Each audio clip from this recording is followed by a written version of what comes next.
Goodwill Community Foundation, creating opportunities for a better life. Sometimes, trying to write a formula can be a bit like traveling without a map. How exactly do you take a problem from real life and turn it into something that Excel can solve? What you might not realize is that you already have the skills you need to get there. With some planning, some basic math, and a little knowledge of how formulas work, you can get a lot farther than you might think. Say you're at work and your boss comes to you with a problem. Apparently there's an event coming up and 614 people have already RSVP'd.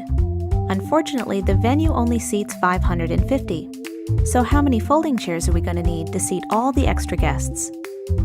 Like a lot of real-life problems, there's actually enough data here to turn this into a math problem. You could even think of it as a word problem. Remember doing those in school? So-and-so has 14 apples, she gives 5 of them away, you know the rest. When it comes down to it, all we have here is a simple subtraction problem, one that you might even be able to solve in your head.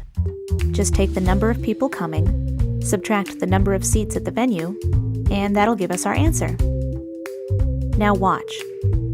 We're going to move the equal sign to the beginning, and with this one tiny change, it's now in a format that Excel can understand. For bonus points, you could even change the numbers to cell references. See how it works? Let's take a look at the answer. Looks like we're going to need 64 extra folding chairs. And because we used cell references, we can change the number of people attending, and the answer will update automatically. Sometimes getting from problem to formula is easier than you thought it would be, like you just saw.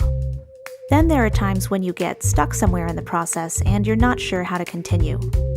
The important thing to remember is that you're still most of the way there, even if you're feeling unsure. You just have to break the problem down into more manageable chunks. Say you're this guy, and you've been thinking a lot about your finances lately.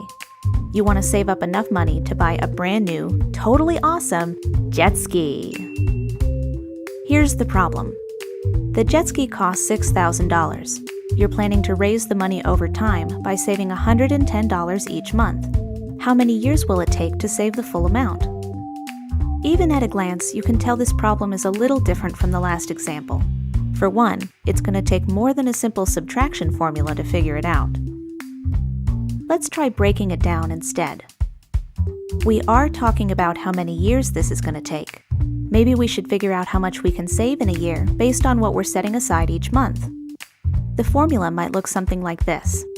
Monthly savings times the number of months in a year, a simple multiplication problem. And the answer is, not too bad, $1,320 per year. Now that we have this number, we're just one step away from solving the problem. All we have to do is create a second formula that divides our goal by the amount that we'll be saving each year. Before we continue, notice how we've really thought this through. Instead of writing one big formula, we wrote 2 smaller formulas, and that makes the problem much easier to handle. Okay, it's the moment of truth. Looks like it'll take about 4.5 years to save enough money for the jet ski. Man, that's a lot longer than I thought it would take. Maybe you can buy a used jet ski. The truth is, there's no formula for writing formulas, but that's okay.